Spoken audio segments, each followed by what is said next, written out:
I used to think Sunday dinners were sacred, a small ritual in our chaotic lives. Just me, my wife Diane, our 15-year-old son Marcus, and sometimes a close friend or two.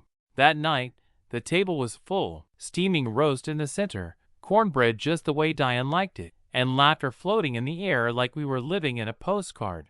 And across from me sat Pastor Gregory. He wasn't just our pastor, he was like family. We'd known him for over a decade. He baptized our son, married us, and spent countless weekends in our home. It felt right having him there that evening. At first, the conversation was normal. Weather, church events, football, the usual small talk that fills a room with just enough noise to keep the silence away. But something was off. Diane kept fidgeting with her fork. Marcus was quieter than usual, poking at his mashed potatoes like they'd wronged him somehow. And Pastor Gregory, he was watching everyone with this look, not judgmental, but heavy, like he carried a truth he didn't want to release. I chalked it up to a long Sunday. Maybe everyone was tired. Maybe I was overthinking it. "Marcus, how's school?" the pastor asked gently. Marcus shrugged. "It's fine." He didn't look up. Diane's eyes darted toward me for half a second, nervous, fleeting. I smiled at her, trying to calm whatever storm she was hiding behind those eyes. I didn't ask questions, not yet, but I should have. Gregory chuckled softly, trying to lift the mood. "You've got a good family, John." I nodded, almost proudly. "Thanks. We've had our share of rough patches, but who hasn't?" He didn't answer, just swirled the tea in his glass and looked at Marcus again, too long, too intently. Looking back, I wish I had paid more attention to the cracks in our dinner table's perfect surface. The way Pastor Gregory took a slow sip of his tea, as if bracing himself. The way Diane's knuckles turned white gripping her napkin. I had no idea that in less than 10 minutes, everything I knew about my family, about my son, would collapse. And it all started with 7 words from the pastor's lips. I met Diane in college. She had this quiet strength, the kind that didn't need to announce itself. While everyone else was chasing attention, she carried herself like someone who knew her worth. We got married young, maybe too young, but it felt right at the time. Like fate had lined up 2 people who wanted the same thing, a simple, steady life. Our early years were tough. We struggled financially. I worked double shifts while Diane stayed home with Marcus. We had arguments, some loud, some silent, but we always found our way back to each other. Our bond felt unshakable. And then we found the church. That's where Pastor Gregory came in. From the first sermon I heard him preach, I felt like he saw through me. He didn't speak like a preacher trying to be holy. He spoke like a man who'd seen darkness, wrestled with it, and lived to tell the tale. He had this way of making you feel exposed, but not judged. He became more than our pastor. He was our counselor, our friend, our family. When Diane had postpartum depression after Marcus was born, it was Gregory who sat with her for hours in the living room, just listening. When I nearly lost my job during the 2008 crisis, he helped us pay a bill or two, and never once made me feel like I owed him. Marcus adored him. He called him Uncle Greg before he even learned to say, "Pastor."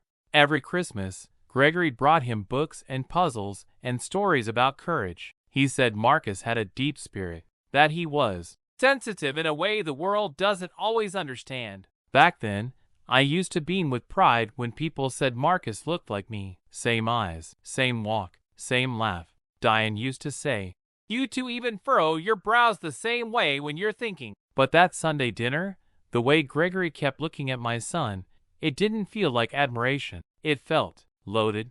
I couldn't shake the unease, but I kept trying to rationalize it. Maybe Marcus was just going through teenage mood swings. Maybe Diane was just tired. Maybe Gregory was just being Gregory. But deep down, there was a knot forming in my gut. Diane and I hadn't been as close lately. We talked less, touched less. She used to hug me in the kitchen while the coffee brewed. Now she moved past me like I was furniture. Still, I chalked it up to time. Marriage isn't always firework. Sometimes it's just 2 people surviving together. And with Gregory around, I never felt like we were alone. He counseled couples like us all the time. He was the one who encouraged Diane and me to go on weekend getaways, even offered to watch Marcus when he was younger. He was the one who blessed our home.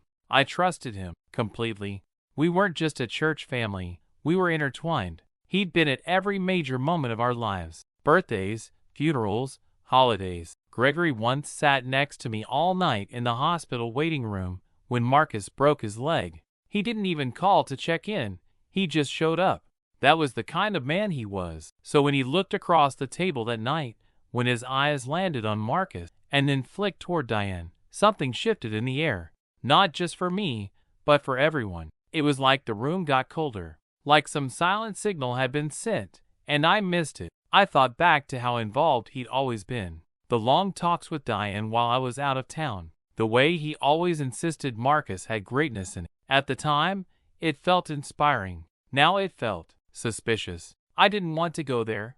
Didn't want my mind to even open that door. Because if that door opened, I knew I wouldn't be able to close it again.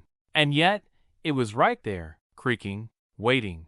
That night at dinner, I thought we were just having a meal. But Gregory had come to deliver a truth that would rip through every memory I held dear. And my son, the boy I raised, the boy I loved like life itself, was at the center of it. We passed the dishes around like it was any other Sunday. The clink of silverware on ceramic, the scrape of chairs against the floor.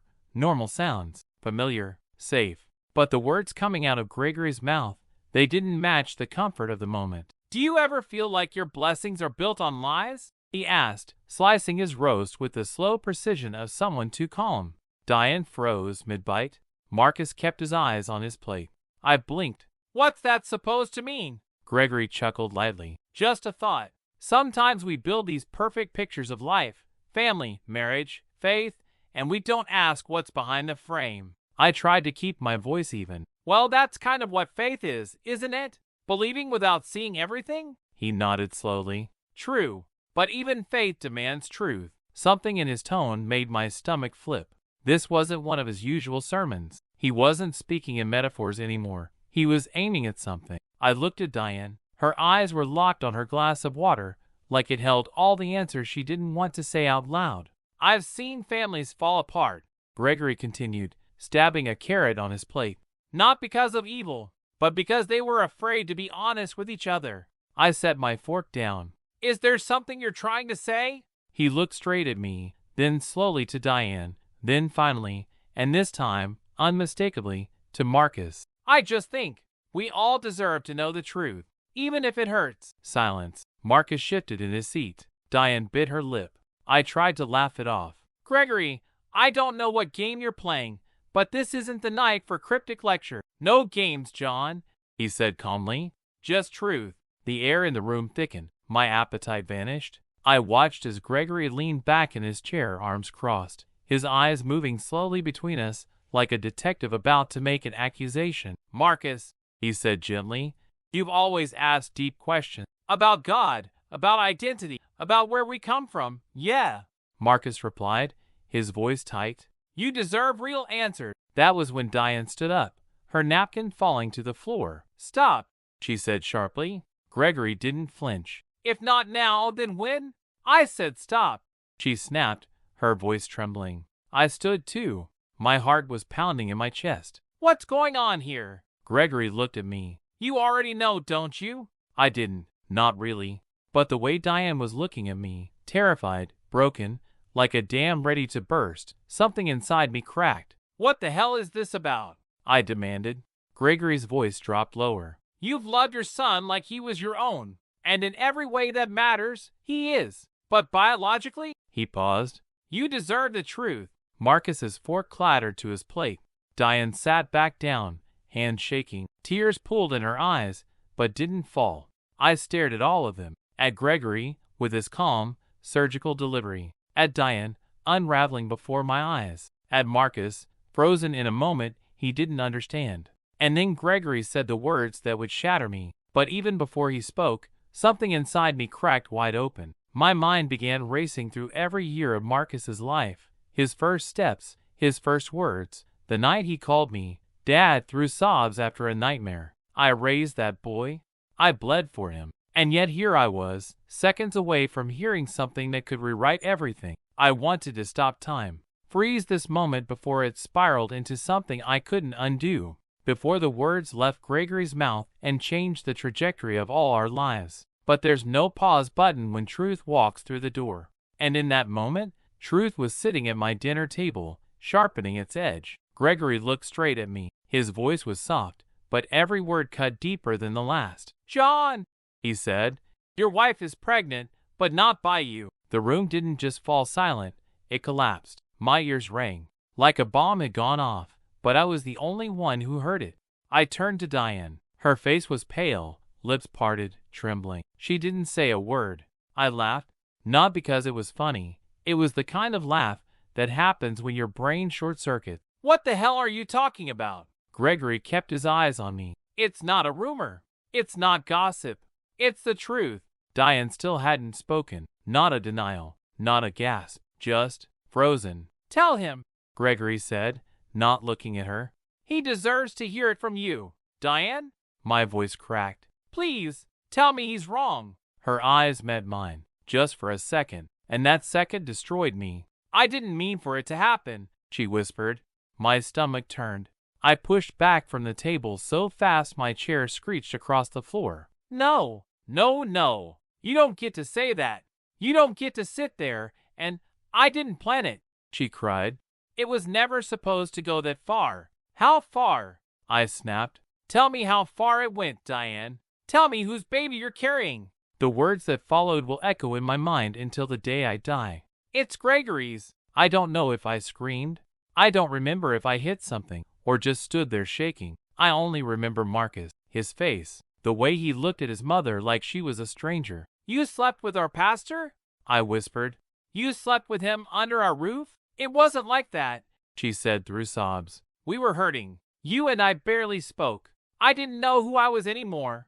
"That gives you permission to destroy our family?" I shouted. Gregory finally stood. "John, I didn't come here to break you. I came to stop the lying. Diane wanted to tell you for months." I turned to him. "You had months, and you waited until my son was sitting here to blow up his world?" Marcus stood up suddenly, knocking over his chair. "Is that why you've been weird around me?" he asked, his mom, voice breaking. "Because you were hiding this?" "Baby, no." Diane reached for him. "Don't call me that," he said. "I'm not your baby. I'm just the mistake you made last time, right?" I grabbed my coat. I didn't know where I was going. I just knew I had to get out of that room, away from that table, away from the version of my life that had just been shredded. But Gregory blocked the door. "John, wait! Move!" I growled. "You need to hear everything. I've heard enough." "No, you haven't," he said. "There's more." I stopped, not out of curiosity, out of exhaustion. I had nothing left to fight with. Gregory sighed. "Marcus isn't your biological son either." Time slowed. The floor tilted. I stumbled back and braced myself against the wall. "What did you say?" "I've known for a while," he continued. "Diane confessed during counseling session she'd been with someone else, long before you knew. Before the marriage." "That's not true," I said. "It is," Diane whispered. "I was pregnant before I told you. I didn't think it mattered. You raised him. You loved him. He is your son." "No," I said. "No, you don't get to say that. You let me believe, for 15 years, that he was mine." "I didn't want to lose you," she cried. "I thought I could live with the lie." "And I did. Until it started happening again." The walls felt like they were closing in. I looked at Marcus. His eyes were wide, stunned. Then he did something I'll never forget. He walked over to me, not to ask questions, not to cry, and he hugged me, tight. "I don't care," he said. "You're still my dad." That broke me. I dropped to my knees, sobbing. The weight of it all, the betrayal, the lies, the years, crashed into me like a tidal wave. But in the middle of that chaos, in the middle of the wreckage, my son held on to me like I was the only thing keeping him upright. And maybe I was. Gregory finally spoke again, quieter now. "I didn't plan any of this. Diane and it wasn't supposed to become what it did." "Don't say my name," I snapped. "You don't get to say her name." "I'm sorry," he said. "No, you're not. You're sorry you got caught. You're sorry you had to be the one to say it." He didn't respond, just stood there with that same infuriating calm. I turned to Diane. "Was any of it real?" Tears ran freely down her cheeks now. "Yes, all of it was real. I was scared. I didn't think you'd stay if you knew." And you were right, I said, because I don't even know who you are. Then I looked at Marcus, still holding on to my sleeve, still crying, but not for himself, for me. That's when I realized, no matter what biology said, no matter what happened before or after, he was still my son. And I would never let him carry the weight of their choices. No one moved for a long time after that. The air in the room was still, thick, like the calm after a storm that destroyed everything but didn't carry it away. I stood up, slowly, Marcus's hand slipping off my sleeve. My legs felt like they were made of sand. Get out, I said. Gregory blinked. John, I said get out. He hesitated, then finally stepped back, grabbed his coat, and walked toward the door. No apology, no last words, just silence. I never wanted to see him again. Diane didn't look up.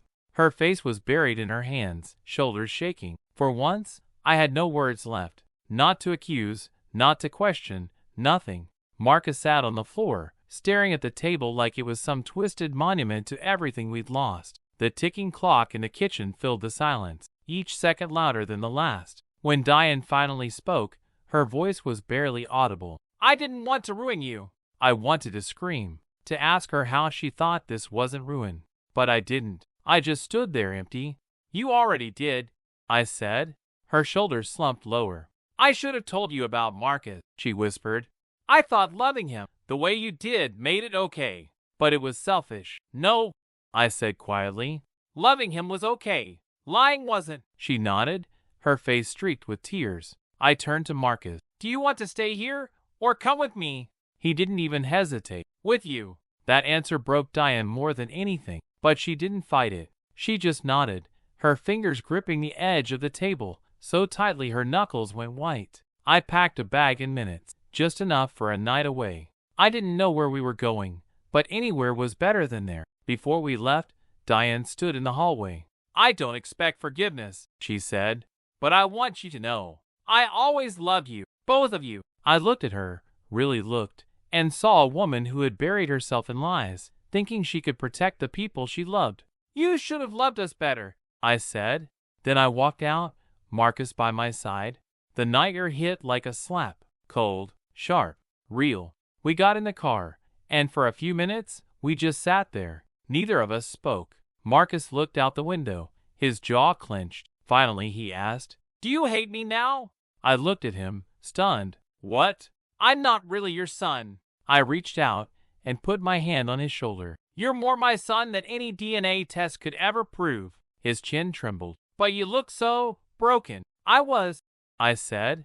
I still am. But not because of you. Never because of you. He didn't respond, just nodded. Then, for the first time in a long time, he leaned his head on my shoulder. That drive, we didn't say much, but we didn't need to. We had each other. That was enough.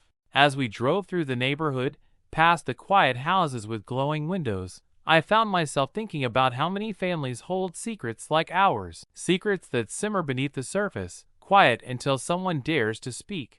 I don't know where the road will take us now. I don't know how to start again. But I do know this. I still have a son who chose me, a son I'd choose again. And sometimes, when the truth burns everything to the ground, what's left standing is what matters most. They say hindsight is 20/20. I used to think that was just a cliche, something people said when they wanted to feel wise after falling flat on their face. Now I know it's a curse, because once you know the truth, your entire past rewrites itself.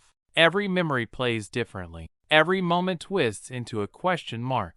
The first one that came back to me was the night Marcus was born. He came early, almost 3 weeks. Diane was scared, but Gregory showed up at the hospital that night without even being called. He was just there, like he knew. At the time, I thought it was a blessing. Now, I wonder if he was there because he needed to be. Then, there were the long, counseling sessions Diane had with him. Weekly meetings that ran late. Sometimes, she'd come home quiet, almost distant. I assumed they were working through stress. She said they were talking about me, how to help our marriage. I never questioned it. Why didn't I question it? There was a time I walked into the kitchen and found them standing a little too close. Gregory pulled away quickly, smiled, and said they were discussing the sermon. Diane laughed it off. So I did too. And that's the pattern, isn't it? I laughed it off. I let it go. I gave the benefit of the doubt, again and again. Because who suspects betrayal from the people you trust the most? Who thinks their best friend, their pastor, is looking at their wife with anything but brotherly concern? Who looks at their son and wonders if the blood in his veins is someone else's? I didn't. I couldn't. There were other moments too, ones I'd buried. Like the time Marcus asked Diane why he didn't look like me. He was only 6. Curious. Diane got quiet. She said something like, "You don't have to look like someone to belong to them." It felt profound at the time. Now it feels like a confession. I remember finding Gregory's name in her phone more often than I expected. "He's just checking in," she said, "making sure we're okay." And he was always so present. At every birthday, every school play. He even came to parent-teacher conferences once. Said he was just there for moral support. But he never did that for other families. Just us. Back then, I thought he was just invested. A good man, going the extra mile. But now I see it for what it was. He wasn't being generous. He was inserting himself into every part of our lives. Even now, I keep wondering, was he already in love with her back then? Or was it something else? Guilt? Control? There was one night I'll never forget. Diane had been crying, and I asked her why. She told me it was nothing, just stress, hormones, motherhood. I believed her, but later that night, she stayed up texting in the living room. I saw the light from her phone under the door. I never asked who it was. I didn't want to know, because deep down, maybe I sensed it. Maybe some part of me had already begun building walls around my heart, hoping it wouldn't collapse completely. And how much did Diane know deep down that I suspected but ignored? I keep retracing every conversation, every awkward pause, every too perfect Sunday. I wonder if there were other people who saw it, church members, friends. Did anyone ever try to tell me? Or was I so wrapped up in the image of our happy family that I couldn't hear them? The scariest part is how good they were at hiding it. Gregory never slipped, never said a word out of place. And Diane, she played the long game. 15 years. 15 years of building a life with me, all while guarding a truth that could have destroyed it all in a heartbeat. And yet, through all of it, I loved her deeply. Honestly, I built my life around a version of her that I thought was real. And I loved Marcus, still do. That love hasn't changed. If anything, it's the one thing that's kept me anchored in all of this. But trust? That's gone. And I don't know if it'll ever come back. A few days passed before I heard from Gregory again. He sent a letter, handwritten, as if that would somehow make it feel more sincere. I almost threw it away, but something made me open it. It wasn't long, just 4 paragraphs. He wrote that he never meant to fall in love with Diane, that it started as emotional support during a rough patch in our marriage, that he convinced himself it was God's will for him to step in where he thought I had stepped out. He said he regretted the betrayal, said he hated himself for how it unfolded. But what stuck with me, what burned into my mind, was the last line. "I loved her the way you never could." That one sentence undid any apology that came before it. It wasn't about guilt. It was about pride. He didn't just love her. He thought he deserved her. And suddenly, it all made sense. The visits, the support, the so-called counseling. He hadn't been trying to save our marriage. He was positioning himself to replace me. And in his mind, he already had. That same day, Marcus came into the room and sat next to me on the couch. He'd been quiet since we left. Not distant, just processing.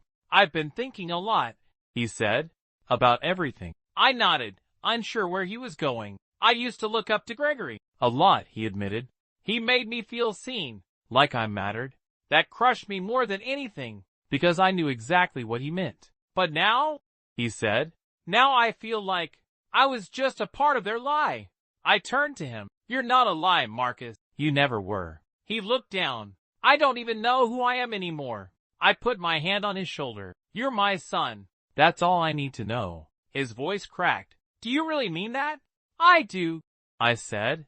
"Because being a father isn't about who made you. It's about who raised you, who stood by you. And I'm not going anywhere." He wiped his eyes and smiled. A small, fragile smile. "I want to know the truth," he said, "about where I came from. But I want to do it with you." I swallowed hard. "We'll do it together." He looked up. "Even if it hurts? Especially if it hurts," I said. There was silence for a moment. Not the uncomfortable kind. The kind where you both know you're choosing each other, even when everything around you is broken. I've been thinking, Marcus said. if I ever meet the man who's my biological father, I don't think I'd want anything from him. Just the facts. That's it. I nodded. You don't owe him anything. You never did. And he doesn't get to take away what we had, he added. No, I agreed. he doesn't. That night, we looked through old photo albums. Marcus laughed at pictures of him in diapers, at goofy faces I'd made to make him smile. And for the first time in days, our laughter filled the house again. The dining room hasn't been touched since that night. The plates are gone, the food thrown out. But the space, it still holds the echo of everything that was said, everything that was broken. There's one chair we never use anymore, the one Gregory used to sit in. We haven't moved it, haven't filled it. It just sits there, empty. And somehow, that feels right, because there are some absences that deserve to be remembered. It's strange how one truth can unravel an entire lifetime of certainty, how one sentence can redraw your understanding of everything and everyone you love. But here's what I've learned since then. You can lose your marriage, you can lose your trust, you can even lose the story you thought was your life. But if you still have love, if you still choose love, then you haven't lost everything. I lost my wife in many ways. I lost a friend. I lost the illusion of a perfect family, but I didn't lose my son. And that matters more than I ever realized. Marcus and I are still healing. There are quiet days, heavy ones, but there's laughter too, more of it now. Honest laughter, the kind that isn't hiding pain underneath. We've had long talks about truth, about identity, about how sometimes family isn't what you're given, it's what you choose to keep. He wants to meet his biological father one day. I told him I'll be there when he does. I'll stand beside him, like I always have, and always will. As for Diane, I don't hate her. I thought I would. I wanted to, but hate requires too much energy, and I've learned that holding on to hate only keeps you chained to what hurts you. I've let go. I don't know what her future holds. I only know that she gave me the greatest gift of my life, even if she did it imperfectly. And Gregory? Some chairs don't need to be refilled. That empty chair reminds me every day, trust is fragile, but love, real love, is resilient. So if you're watching this and your world feels like it's falling apart, if the truth has hit you like a wrecking ball, if someone you loved has let you down, just know, what's left after the collapse can still become something beautiful. And sometimes, the most honest kind of love comes after everything else has been stripped away. If this story moved you, helped you reflect, or reminded you of someone you love, don't forget to like, share, and subscribe. This is One Chair Empty, where every story leaves something behind.